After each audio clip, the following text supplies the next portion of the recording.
let me start. First off, let me tell you a little bit about hypnosis. First off, don't expect to feel hypnotized. A lot of people come into my office and they expect that hypnosis is going to feel a specific way when there really is no special feeling, which is a little bit confusing, especially if you've ever seen a stage show, because you look at these people doing these goofy things. And the weird part is, if you were to ask most of those people that are doing those crazy things at the end, were you really hypnotized, most of them would invariably deny it. And if you were to ask them why, they would say something to the effect of, well, because I heard everything the guy said, or I was in total control the entire time. And then if you ask them why they did it, they really have no logical explanation for it. But the reality is, you are going to hear everything, and you're going to be in total control the entire time. In fact, if you like, I can even give you a demonstration of what hypnosis feels like in a very small amount. Would you like to? Sure. Okay, great. Just go and close your eyes. And open them. That's it. So it feels like that. I always say hypnosis feels just like the waking state. It's just a little darker because your eyes are closed. If it feels like that or anything more relaxed, congratulations, you did it. It's fine, okay? It's no big deal. You will be in total control the entire time as well. A lot of people describe hypnosis as having a greater sense of control, in fact. The whole notion about losing control at the hands of the hypnotist really is something that Hollywood has perpetuated because it's great for storylines, but in reality it doesn't make any sense. From a common sense standpoint, look at it this way. If I could really hypnotize people and make them do things against their will, like if I did have that gift or that power, do you think I'd even be here right now? No, right? I'd be having a lot more fun, right? I'd be going to school systems and hypnotizing kids to get off drugs, get out of gangs, do their homework, except for math. We got calculators now, right? I'd hypnotize them to be nice to their teachers, eat healthy foods. I'd hypnotize the political leaders of the world to disarm their weapons and unify so we wouldn't have conflict in the world. I mean, frankly, I wish I had that power because I could spend my time, no offense, but I could spend my time more usefully helping create world peace rather than having athletes be better at their sports or something like that. This is fun too, but there's so many more things I could be doing with that power. It just doesn't make any sense. Now the fact is, you're going to be in control the entire time. I can give you a demonstration of this because I want you to know what it feels like. So go ahead and close your eyes again. I want you to place your feet evenly on the floor to where you're there, just like that. Yep. With your eyes closed, hands in your lap. Take a deep breath in. Hold it in for about 3 seconds. And then exhale. And now that you've exhaled, I want you to stand on your chair, flap your wings, and quack like a duck. Under the power of hypnosis, stand on your chair. Are you going to do it? No. No, not at all. But you did accept my suggestion to move your feet. You accepted my suggestion to move your hands. You accepted my suggestion to close your eyes. You even accepted my suggestion to breathe irregularly. But when I gave you a suggestion that you didn't want to accept, in this case because it's stupid, you just said no, right? And that's exactly how it goes during the hypnotic process. Marina, I'm only human. I make mistakes. I've been known to give people suggestions that when I hear them in my head, they sound really good, and then when they come out of my mouth, they just don't make sense. And I've given suggestions to people that while I think they sound okay, to them it just doesn't match their model of the world, and they wouldn't be comfortable with a suggestion like that. Please know, if I mess up the terminology, first off, you know your sport much better than I do, so it's possible that I could use terminology which is incorrect. I could say something that doesn't quite make sense. If I do that, you have permission to do a couple of things. You can either rephrase it in your mind to a way which works for you and accept your own internal suggestion, or you could just discount and pass that suggestion. It's kind of like a cool game show. Accept the suggestions that you want, pass on the ones that you don't want, in other words. Does that make sense? Mm-hmm. Yeah? So are we in agreement then you're going to hear everything and you'll be in total control? Are you okay with that? Yeah. Let's shake on it. Deal. Okay.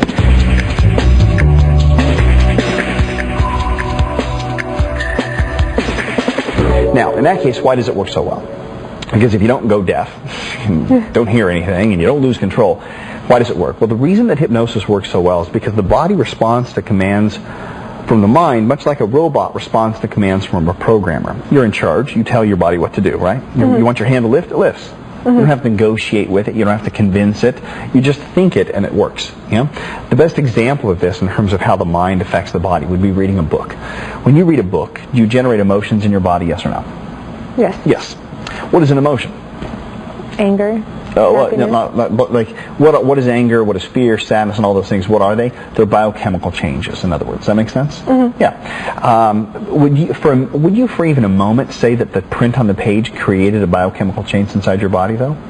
No. No. So it wasn't the ink itself. It wasn't the letters.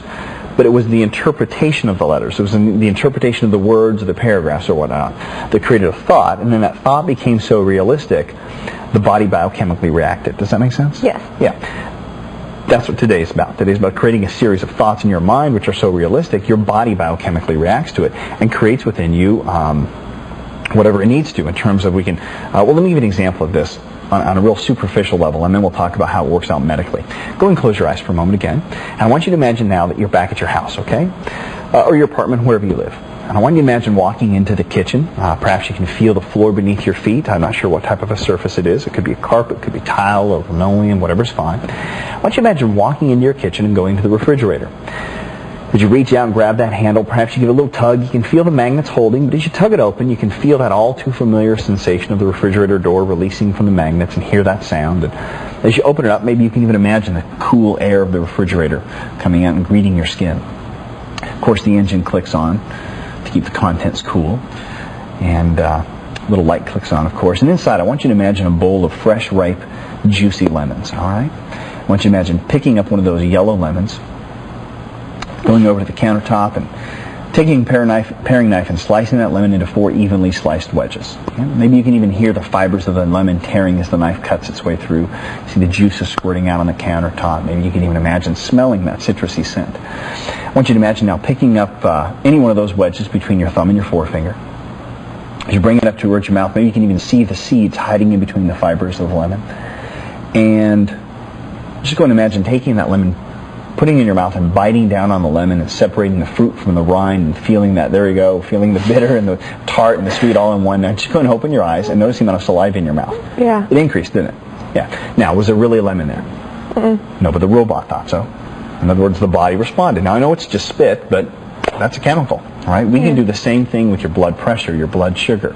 We could raise your testosterone, your estrogen. We could increase human growth hormone.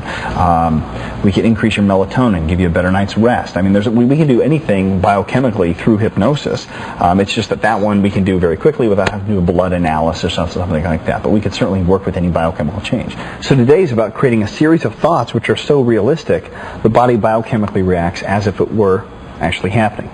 You'd be surprised, though, how many times I have people sitting in my office, though, and I'm working on with hypnosis, and they sit there going, well, this isn't happening, this isn't going on, I'm not floating on a cloud. I know you're not floating on a cloud. If I could get you to actually float on a cloud, I'd charge you a lot more, and it'd be an entirely different training program, right? Today's about creating a series of thoughts which are so realistic, your body biochemically reacts as if you were in the actual sport itself. So that's why I'm going to interview you and find out as much detail as I can about your sport, so we can put you into that situation and really train your brain for the game, if you will, to where your brain's prepared to get out there and perform as well, and give you all of the adrenaline, stimulate the adrenal glands to give you the adrenaline to make sure you can last the entire competition, things like that.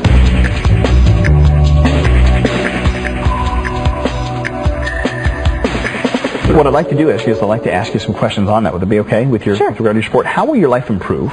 Okay, we'll start general, we'll get more specific here in a second, but how will your life improve when you become the best in your sport? When you become a top athlete? Maybe you don't have to be the best or one of the best, whatever works for you, but how will your life improve when you're better in your sport?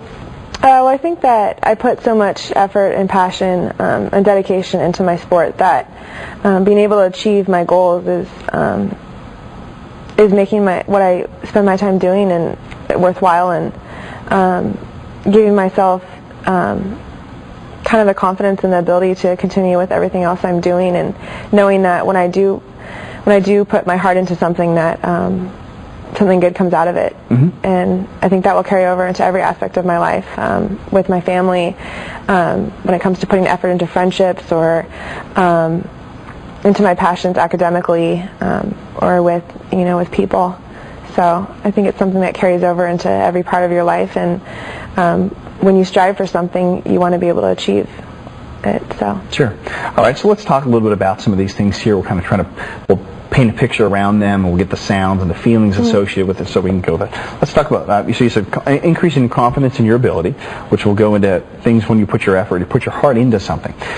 Give me an example of something that either you're currently putting your heart into right now, other than your sport, or that you want to, like you have a passion for a profession or somewhere long distance down the road. And by the way, and just because we're going to be doing this as imagery doesn't mean that it's set in stone and locked in that, so you can still change your mind from time to time. And so if you're thinking about a career path and then you want to change your mind, don't worry, you're not going to have to sit there and go, oh, well, I'm bound by the hypnotic shackles, I have to do this job for the rest of my life, or something like that. But can you think of something specific? Well, I don't really know what I want to do with the rest of my life yet, so we don't I have to wish go I that could far tell you.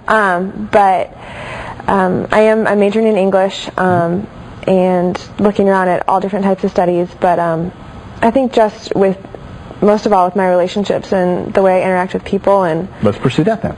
So because that was one of the other things you said, when you relate to others. So give me a specific situation, if you could, where as a result of having an increased confidence in your abilities, this would impact for a positive way the way you relate with other people.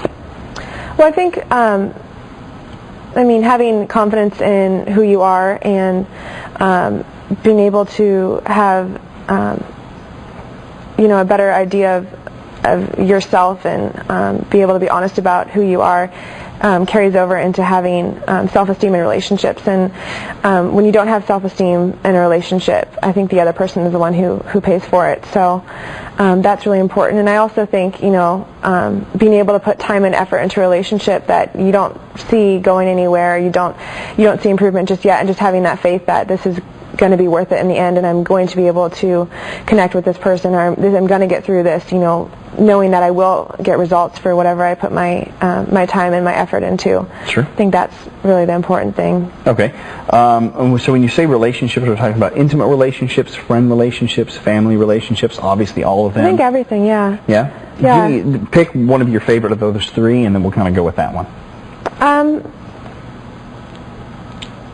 Friends or family? Friends or pick. family? Yeah, Sure. doesn't Okay. matter. Well, you pick. Family. I'm not going to be there. Okay, family. All right. So, family.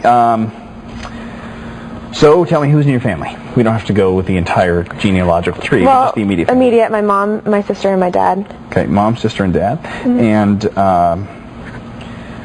what's your sister's name? Tiffany. Tiffany. How old is she? She's 20. Okay. And your mom? How old is she? No, Oh, Judith. Judith. This is on videotape. She would kill us. What's your mom's name? Judith. Judith. Okay. And your dad's name? Jeff. Jeff. And are your mom and dad still together? Mm-hmm. Okay. Yeah. And where do they live? Irvine. Irvine. Okay. And where does Tiffany live? Well, right now she's at home, but she goes to UCLA, Okay. so she's living in LA part-time. All right. Where do you live? At home right now. Yeah, okay, that's great. Yeah. So, in other words, then just the way you relate with your immediate family at that house, that's perfect. Mm-hmm. And you guys live in Irvine. When do you guys spend most family time together? Is it in evenings, in the mornings, in the afternoons? Evenings and weekends. Evenings and weekends. What are some things that you guys like to do on evenings or weekends? Well, we like to eat dinner together. My mom's a really great cook, so we usually do that. And then weekends, just hang out together. My parents garden a lot in the backyard together. We'll take our dog to the beach, or just kind of do whatever we have to do that weekend. Relax together. What's your dog's name? Blaze. Blaze. What kind of a dog is he? He's a golden retriever. All right, cool.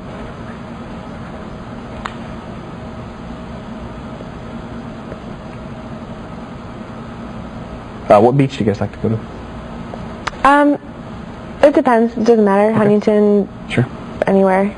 We haven't gone in a while. We usually swim in our pool out front. So. You have a pool at the house? Mhm. Okay. Just a small one. Not big enough for water polo? No. All right. All right, and now let's talk about your confidence in your ability as an athlete as well. Okay. So how is confidence in your ability to improve your performance in the pool with water polo? Well, like any sport, water polo is really mental, and you have to make quick decisions, and if you're not confident in your ability to shoot or to execute or any part of the game, you're not going to be able to do it. And I think that especially for me, confidence has always been a huge struggle in terms of just with the people that I play with and stuff, and you really have to get out there and know that you're a part of it, and believe that you can execute that game, and you can stop that play, and you can finish that that offense or whatever you're trying to do. You don't believe that you're going to beat an opponent, you're not. You know, you have to be able to believe that Sure. you can. So. All right. And so what position do you play in water polo? I'm a defender. So I guard the center in front of the cage, Okay. and one of the other parts of my role on the team is that I'm a pretty fast swimmer, so a counterattack is one of my most dangerous parts, and that's really where the team relies on me to contribute offensively, is in the counterattack transition. So. Okay. So ball switches from defense to offense. Now you're on the offense. You have to swim down to the other end of the pool. Yeah. I was just saying, say the other side of the court. So Right. the other end of the pool. Right. And then you're in an offensive role. Okay. Now, when you said that's your most dangerous, meaning that's when you're most dangerous, or that's where you feel the most amount of danger? I didn't quite understand. That's where I'm most dangerous. You're most dangerous. Yeah. Okay. Got it. All right. So having more confidence in that aspect, from shifting from defense to offense, having more confidence, you would be then more dangerous. Right. Got it. All right. And let's see here. How many people on a team? Well, it depends on what team you're on, but there's 6 people in the water at a time. Okay. And the team that I'm currently playing with has about 22 to 26 people on the roster at a time, but Sure. traveling squads usually around 16 or 18. So. Okay. Yeah. Well, I meant actually in the water. Yeah, So at yeah. any one time, it's maximum of 6. 6 field players and a goalie, so. Okay. Total of 7. Okay. Yeah. All right. And where do you practice? It's at home in my community pool. Okay. You know, just to stay in shape. But there's a whole bunch of clubs in the area that you have to kind of play at around to stay in shape during the summer. And Okay. So we don't really need to focus specifically on one specific pool. no. Because it doesn't really matter. Your teammates pretty much stay the same throughout the year. But every year probably lose some, get some new ones. I Right. imagine. So we don't need to speak specifically. Is there anybody in particular that when you are working with them that you need to increase your confidence more with? Like there's somebody on some other team that really intimidates you that we need to worry about? Or is it pretty much generic in terms of, you don't really think about who that person is, you just know that that's the center, you're guarding that person, it doesn't really matter who they Well, are? water polo is a small sport, so you know everybody. Yeah. I have one of the best centers in the nation on my team, so I guard her every day in practice, which is really a blessing. Great. What's her name? Mariah. Mariah. Okay, so if I'm having you imagine practicing before a tournament, I could have you guarding Mariah, and that'd work for you. All right. Okay. And then is there anybody that's a real opponent though that you need to be worried about? Yeah, there's, do you want names? Yeah, I mean it helps you. So. Sure. Well, the centers that I pretty much always face are Drew, Okay. Cammie, Christina,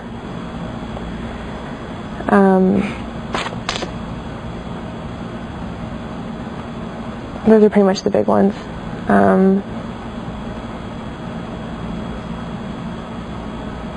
I mean, I guess Casey, and then everyone else I'm really confident about. So. Sure. Okay. So we'll focus on Drew, Cammie, Christina, and Casey. Yeah. All right. Let me ask you this: are there any emotional components that you know you need to have in order to win, in order to be victorious? Confidence, obviously, is one that we're mentioning now. But are there any other emotions that I need to be aware of? Sure. When you get out into a game, you have to be passionate and you have to be fired up. And you've got to, if you're flat emotionally, you're never going to be able to get through a game because you have to have that adrenaline and you have to have that hunger to win. Otherwise, and that ability to pump your teammates up, and otherwise you're not going to be able to get through. You know. Okay. So. You talked about adrenaline. Energetically, biochemically, are there any things you need to focus on? Do you have any goals specifically with target heart rates or anything like that? Are you working with diet that we need to be associated or affiliated or know about here? Well, water polo, scientific studies say that on average throughout the game you have 90% of your max heart rate. Okay.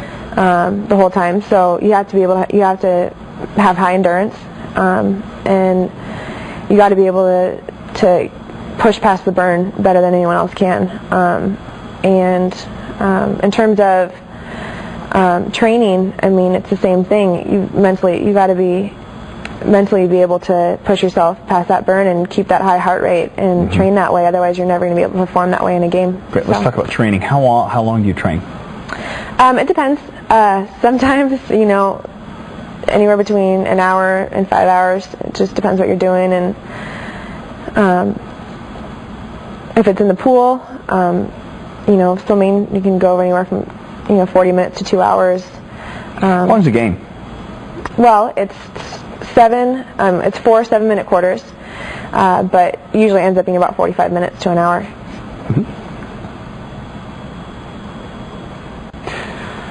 All right.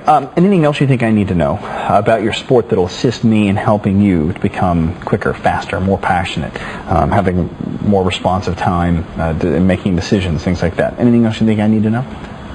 No, that's good. All right. Yeah. Super.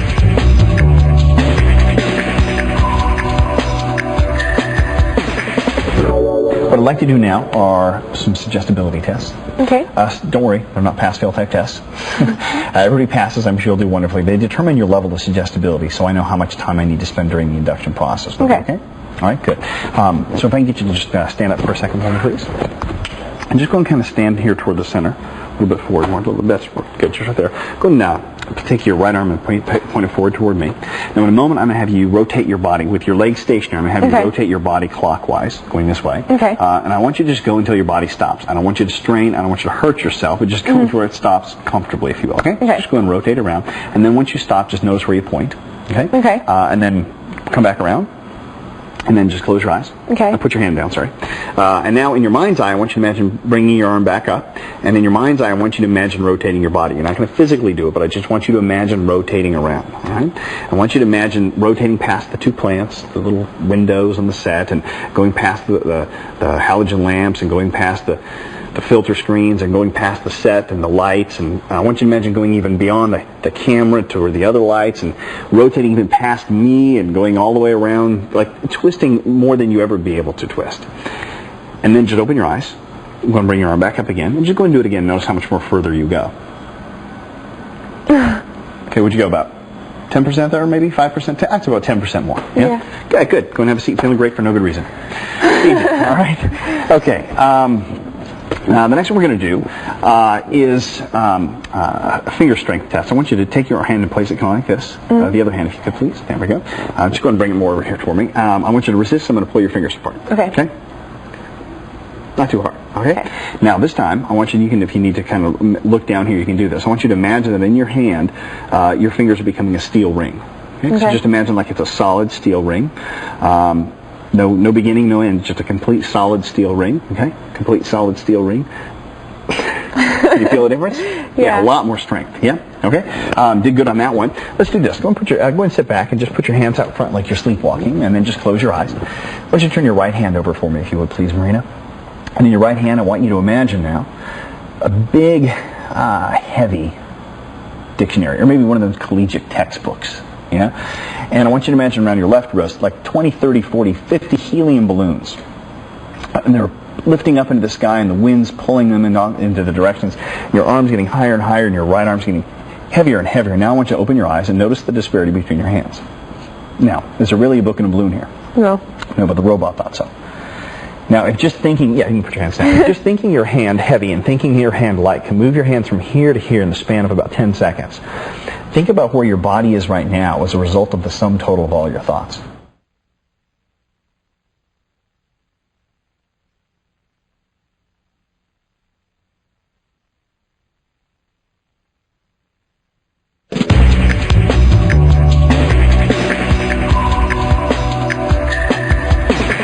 All right, Marina, we're going to begin the induction process now. Based upon how you did with the suggestibility test, I'm going to do more of a rapid induction with you.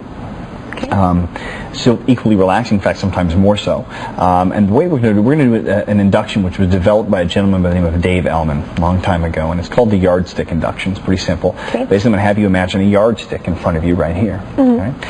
36 is at the very top. Number 1 is at the very bottom. Okay. 36 represents eyes open, wide awake, where you're at right now. Number 1 represents being asleep. Far too deep. You don't need to go down that deep. Okay. And what I'm going to do is I'm going to have you evaluate where you're at on a scale between 1 to 36 currently. And I'll say, where are you at right now? And you just tell me whatever number you're at, which I'm assuming will probably be in the high 30s. Yeah? And then I'm going to ask you what number you need to be at in terms of mental and physical relaxation in order for this therapy to work for you, in order for this process to be effective, in order for you to accept the suggestions willingly with your unconscious mind to allow you to have more decisiveness, more quicker response time, more confidence in your sport. Okay. And whatever number comes up for you, that's the perfect number. Just say that number, whatever it is. I'm going to take it. And then we're going to have you imagine a little marker going from whatever that number is all the way down to the ideal number. Okay. Yeah, does that make sense? From where you're at to where you need to be. Simple. Okay. All right. Go ahead and close your eyes. And just sit comfortably as you can. And what I'd like you to do is I'd like you to just, if you would for just a moment, Marina, I'd like you to pretend that you're deeply hypnotized. We'll start off by that, okay? We'll just have you pretend that you're deeply hypnotized, knowing full well that you're not right now, but you're just playing a game, if you will. And by doing this, you're simply proving to yourself that you know how to pretend, which is really what a lot of today is about. It's about allowing that active imagination, the willingness to just pretend. And as long as you've proven to yourself that you know how to pretend, right now what I'd like you to do is I'd like you to pretend that you're no longer pretending. And you really are deeply, deeply hypnotized. Just imagine, if you will, in your mind, the hypnotic sounds of my voice. Imagine in your mind hypnotic sounds of music relaxing you. Knowing that with every breath you take, you can relax more and more. Marina, I want you to pay particular attention to the sound of my voice. And as you listen to the sound of my voice, I want you to imagine in front of you a yardstick, vertical in nature, with 36 at the very top and number 1 at the very bottom. 36 represents eyes open, wide awake. Number 1 represents being asleep, far deeper than you need to be here today. What I'd like you to do is I'd like you to just imagine that yardstick and ask yourself, on a scale between 1 to 36, where are you at right now in terms of relaxation? You can just answer out loud when that answer comes to you. 34. 34 is the perfect answer. Now what I'd like you to do is I'd like you to ask your unconscious mind, what number do you need to be at in terms of mental and physical relaxation in order for this process to work for you, in order for this process to be effective, in order for you to accept my suggestions, both consciously and unconsciously, to assist you into tapping into a greater level of potentiality. With regard to your sport of water polo, if you were to look at that scale, on a scale from 2 to 35, what number would you need to be at in terms of mental and physical relaxation in order for this process to work? 12. 12, that's a perfect number. What I'd like you to do is I'd like you to just imagine now, if you will, a little marker at the number 34. And allow that little marker to go from 34 down to 33. With every breath you take, just continue to relax. And Marina, I want you to relax at your own pace. I want you to relax at your own scale. As you continue to relax, I want you to realize that with every exhalation you make, you can relax more and more. And you can just imagine that marker lowering down, getting close to the number 12. Now, I don't know how long it's going to take for you to get to 12. But I do know that when you get all the way down to 12, you're going to be so relaxed. You're probably not going to want to tell me out loud where you're at. So what I'd like to suggest is when you find yourself getting all the way down to that number of 12, you can just allow your right or your left forefinger to just raise or lift ever so lightly or ever so gently, so that I'll know you're there. And just allow your mind and body to relax and go into a deeper state of relaxation. And know that no matter how relaxed you become, Marina, the sound of my voice will go with you. Sometimes my voice might sound like me. Sometimes my voice might even sound like you, and you know that voice inside your head, the one that says, am I there yet? Am I really relaxed? Sometimes my voice might sound like cars driving by or people walking in the studio. No matter what my voice sounds like, allow the sounds of my voice to take you into a deeper state of relaxation, where you can find yourself going relaxed, releasing and letting go. And just continue to relax and release and let go, and allow those little markers to continue lowering down. And when you get all the way down to 12, allow your right or your left forefinger to just raise or twitch ever so lightly so that I'll know you're there. Just continue to relax. And what I'm doing here is I'm just allowing Marina to relax at her own pace and her own scale. And I've set up a response to whereby when she feels she's at that level of relaxation which is necessary, all she has to do is simply raise a finger, and that's my cue that she's ready and relaxed, ready to go. And even as though I'm speaking with you, she can hear my voice, but I've given her suggestions that no matter what my voice sounds like, it can continue to allow her to relax. So even though I'm not saying anything specifically with regard to how she's going to relax, she can continue to relax on her own. And if you choose to do this with your client, just allow them to take as much time as they need to relax. And it's always encouraging and welcoming to just continue to offer them suggestions as they go along this journey. So just continuing to relax. Marina, as you listen to the sound of my voice, realizing that with every breath you take, you're relaxing more and more. And as you continue to relax, your mind and your body is taking you into a state of receptivity and openness. And the more your muscles relax, the more it allows your body to heal and repair and rebuild. It allows the cells to regenerate. It allows your heart to strengthen. It allows your lungs to become more efficient, so that when you perform in your sport, you can be even more efficient, more powerful, more explosive, and more passionate than you've ever been. And if I were to guess, I would say that chances are, with Marina, with every breath she's taking, when she breathes out, she's probably lowering that marker in her mind just a little bit each and every way. I would venture to say that rather soon we're probably going to get to the point where one of her fingers, either her right or her left forefinger, will twitch or move ever so slightly, so that I'll know that she's ready to continue and proceed. Just continuing to relax and release and let go, and that's great.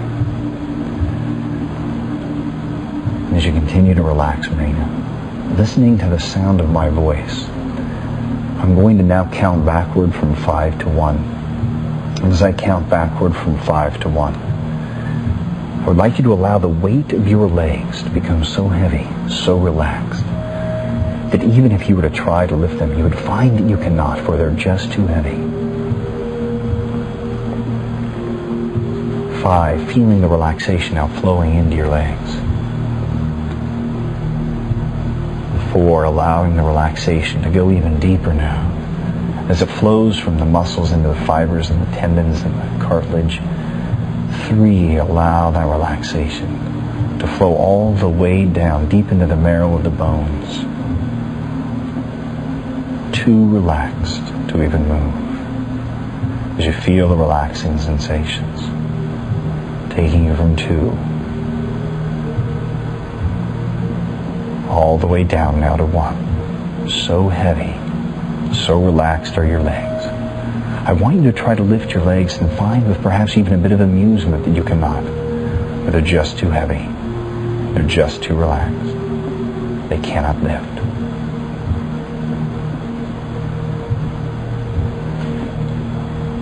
That's right, don't even try anymore. It's okay, just relax them. Don't even try. Just relax even deeper, knowing that the deeper you go, the more you can be receptive and open to my suggestions.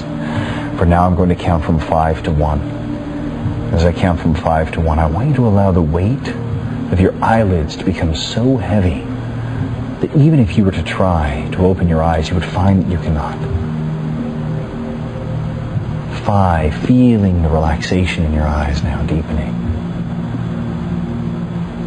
4, as you feel the relaxation flowing from your temples in through your eyes and across the bridge of your nose. 3, so relaxed as you feel that relaxation flowing deep down into the ocular cavities, all the way to the back of the brain. too heavy and too relaxed to even move. As you go from 2 now, all the way down to 1. With your eyelids so heavy and so relaxed. I want you to hold on to that level of relaxation and test them to make sure that they're so heavy they will not open. Yeah, that's right. Don't even try anymore. It's okay. Just relax and let it go. In fact, allow that relaxation to flow from your eyes all the way down your body. And feel that relaxation.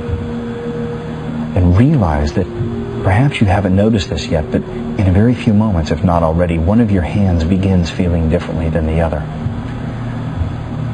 And that can cause that hand to want to twitch ever so slightly, ever so lightly, so that I may know which hand it is. As that hand continues to twitch, I want you to consider what would it feel like if those fingers and that hand and that wrist and that forearm was filled with helium, making it lighter than air. And just imagine that hand now getting lighter and lighter, lifting and lifting. Just imagine that hand getting so light it finds itself just wanting to lift right up off of the arm. The chat's right, just lightly and slowly in the beginning. Lifting and lifting, that's right, getting lighter and lighter. Almost as you realize that it's getting lighter, you realize too that the lighter that hand becomes, the more relaxed the rest of your body will go. The lighter that hand becomes, the more open your mind will be to suggestions. The lighter that hand becomes, the more receptive you will be to receiving my suggestions to assist you in becoming a top athlete in water polo. Getting lighter and lighter now. And lifting and lifting. And lifting and lifting. Getting lighter and lighter. So light, it just finds itself lifting off of the armchair, floating in the air. Yes, that's right. Very good. Now, Marina, in a very few moments, I'm going to suggest that you allow that hand to return back down toward the arm of the chair. Not yet, but in a moment. And when you do, what I'd like to have you realize is that I want that hand to lower down to your lap only as easily and as effortlessly as you're willing to accept my suggestions for becoming a world-class athlete in water polo. Only allow that hand to return down to the arm of the chair when you're willing to accept all of my suggestions for you to become faster, quicker, more decisive, and increase your level of passion for the sport and your hunger for winning. So now go ahead and allow that hand to lower down to the chair, but only let it touch the chair when you're willing to accept all of my suggestions, become a more skilled guard in your sport of water polo, knowing that when that hand returns down to the armchair, you will be receptive and willing and open to accept my suggestions at both conscious and unconscious levels of awareness.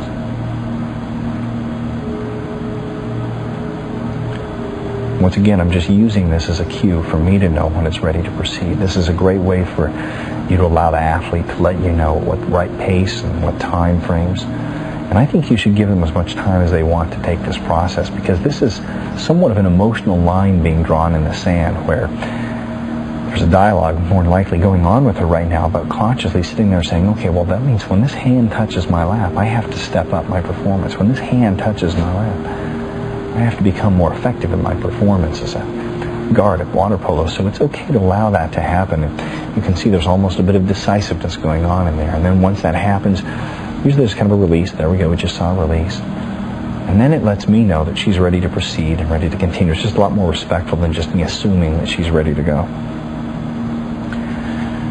Marina, listen very carefully to the sound of my voice. And realize that by you being here today and listening to the sound of my voice, And thinking the very thoughts that you're thinking inside your mind right now means that you are willing to tap into a greater level of potentiality. It means that you are willing to manifest within your mind and your body greater levels of performance.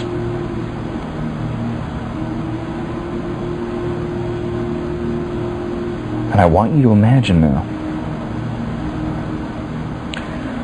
finding yourself preparing for competition.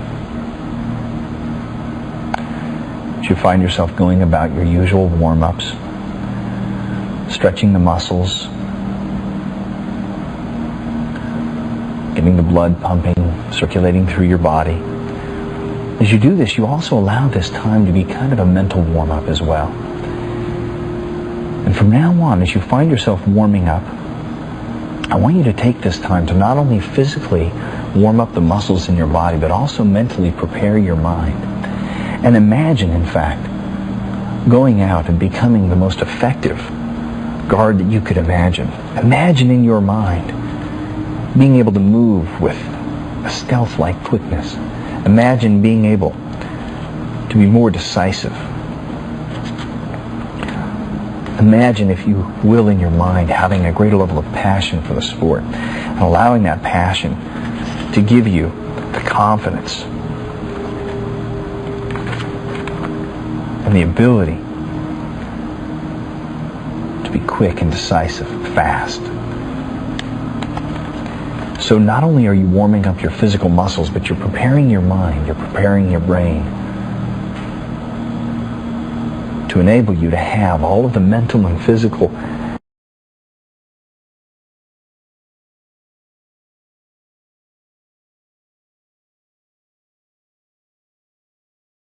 capabilities that you need in order to perform. And when you find yourself getting into the pool, imagine, if you will now, getting into the pool and it washes away all of those insecurities. It washes away all that fear and that doubt. It washes away all of the lack of confidence, and it leaves you becoming hydrated with confidence. It's almost as though it's a pool of confidence. It's a pool of passion. It's a pool of competitive hunger.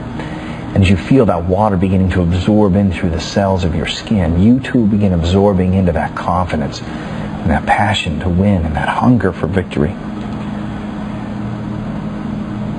Imagine, if you will now, as the ball goes into play, having the kind of quickness, the ability to make decisions as to which side you should be on the center, being able to notice and track the location of the ball.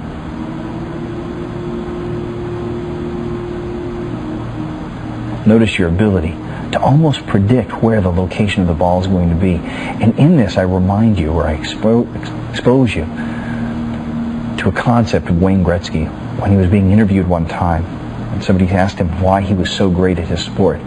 He said, that most hockey players skate to where the puck is, and yet I skate to where the puck is going to be. Accept that mentality now in your sport, as you realize now that you can not just swim to where the ball is, but swim to where the ball is going to be, as you anticipate allowing your unconscious mind to read the nonverbal communication from your opponent to know where they're going to be passing the ball, so you can greater predict its performance and its location. Allow yourself to have that quick, decisive ability, the confidence to shoot and to execute that game or to stop that play. Notice you find yourself having incredible levels of defensive skill to where you find yourself becoming impenetrable, to where no matter what balls go by, you can block them.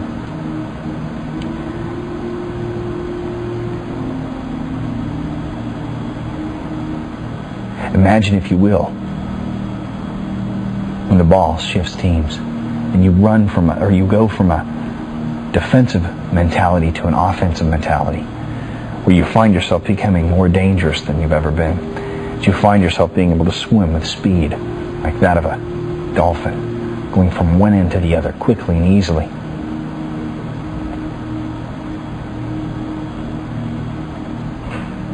Imagine, if you will, having almost an incredible grip on the ball to be able to catch it and throw it precisely and specifically. And as you continue to imagine this sport, I'm going to begin speaking directly to your unconscious mind. Now, if your conscious mind would like to listen in, it certainly may. Or it may just wish to dream that you're hearing the sound of my voice telling you to imagine the perfect game where you find yourself having all of the decisive skills, the passion to play, the competitive hunger to win, and that confidence in your ability to make quick decisions.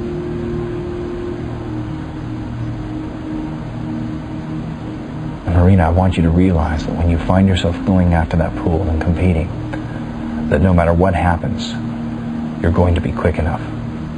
No matter what happens, you're going to be decisive enough. No matter what happens, you're going to be able to retrieve the ball effectively. No matter what happens, you're going to be able to be aware of the location of your opponent, specifically the center. No matter who you're competing against, whether it be Drew, Carrie, Christina, Cassie, or anyone, you'll be able to look at them with intimidating eyes and having the confidence to know you can be all over them and block the plays, stop that play. No matter what happens, you'll be able to maintain the level of endurance for this competition. No matter what happens in the sport, you'll find yourself being able to swim efficiently, decide quickly, move with intention and specificity. No matter what happens, you'll be able to guard that center. It'll be almost as if your arms are 2 feet longer in each direction. You're able to move from side to side. No matter what happens, you'll stay fired up. No matter what happens, you'll have that hunger to win. No matter what happens, you'll be able to push past the burn. No matter what happens, you're going to be able to remain and have that high endurance to play effectively, competitively. And no matter what happens, you're going to be able to keep your cool and maintain a level head, being calm and centered, yet aggressive and quick.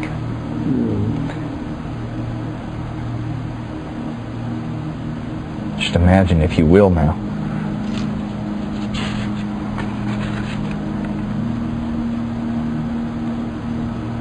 being able to have all of the emotional traits and characteristics necessary. No matter what happens, you'll be able to absorb your hits. No matter what happens, you'll be able to absorb your fouls. And not get hot-headed, but to keep cool under pressure.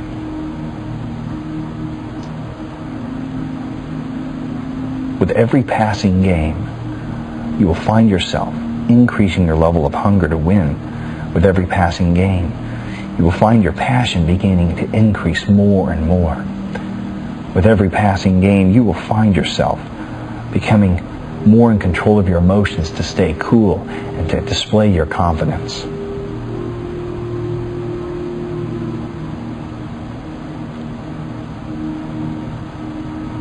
With every passing game, you'll find yourself becoming smarter, faster, mentally tough.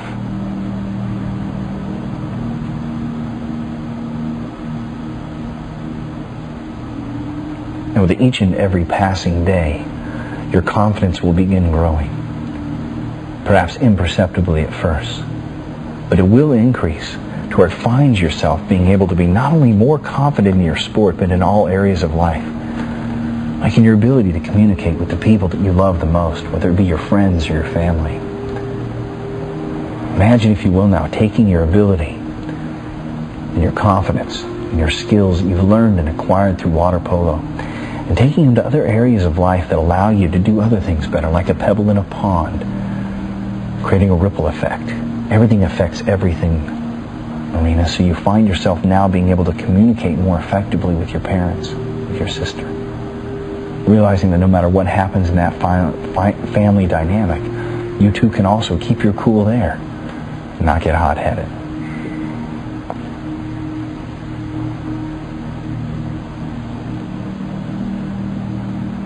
Just imagine a life where you find yourself improving the relationships with your mother and your father, your sister Tiffany. And it's all because you allowed yourself permission to listen to the sound of my voice and accept the suggestions at an unconscious level to become more confident, more passionate in your sport. So that anything you put your heart into, fully and completely, Marina, you'll be more effective, more powerful. Now, in a very few moments, you're going to have an opportunity to take this passion, to take this hunger for winning, and to take this newfound level of confidence into the real world. For I'm going to count from 1 to 5. And as I do, you will awaken 1/5 of the way with every number I count. By the count of 5, you will awaken, being wide awake, completely alert, feeling refreshed as though you've just bathed in a cool shower. 1, beginning to awaken. 2, with a sense of anticipation of what it's going to feel like to get out into that pool this next time and to feel a new level of increased hunger and passion and confidence. 2, coming back into the room now. 3, wiggling your fingers and toes, becoming aware of your physical body as it occupies a 3-dimensional space, becoming aware of your present location. You're in a studio, you've just been hypnotized. 30 minutes have gone by quite quickly. 4, coming back into the room slowly and easily, opening the eyes gently, coming back into the room now, taking another deep breath. And 5, going stretching, moving. Welcome back. How you doing? Good. Yeah. How do you feel? Feel really good. Yeah, good. Yeah. How do we do with the imagery? Too okay for a guy who's never played water polo? Yeah, that was great. Some of the stuff you said was, did I mention that? How did you know that? So. Well, I think most of the stuff, I don't know, maybe some of the stuff I intuitively picked up, I'm not sure. Yeah, good. Good job. Congratulations. Thank you. Thank you very so much. Appreciate it. Well, that's it. I'm glad you've enjoyed the video portion of the program. Please refer to your manual for the next step.